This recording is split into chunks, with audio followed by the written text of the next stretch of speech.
Today we're making a bookmark, and it's a lot like the maze practice page that you did with the pivoting. So we're going to be going around and around and making lines that are parallel to each other. We're going to practice our pivoting.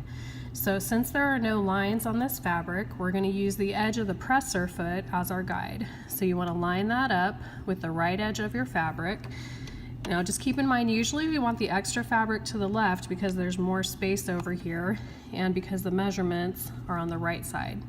So we're going to start by sewing forward about 1/2 inch, just a few stitches.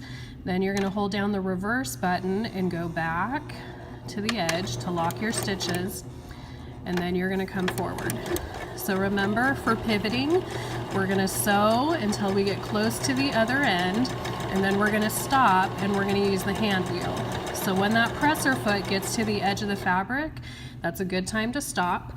You can, with your needle down, lift your presser foot and check. I still have a little bit of space, so I think I'm going to do one more stitch by hand.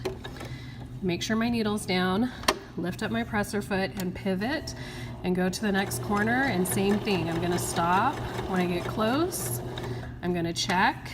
That one turned out perfect. I'm going to pivot and go up the next side. Remember that we're lining up with the edge of the presser foot to help us sew straight.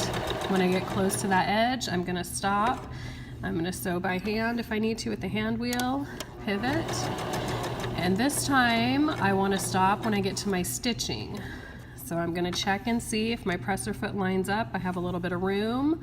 So I'm going to go one more stitch, put my needle down, pivot. And I'm going to keep going until I can't go any further.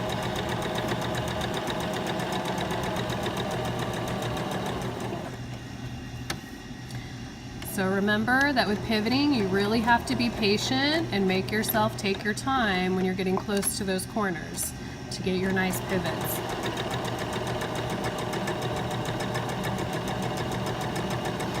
So we're looking for parallel lines of stitching.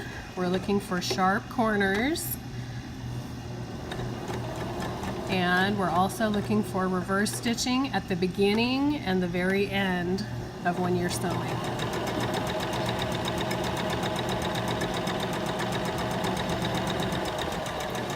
Okay, I'm getting close, but I think I have a couple more rows that I can do.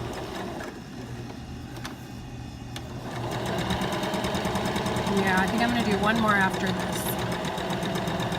So we're just going to do a short corner turn, and I think this will be my last row.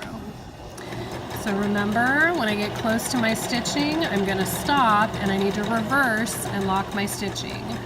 So I'm going to go back about 4 stitches, come forward, make sure my needle's up, lift up my presser foot, pull out my project.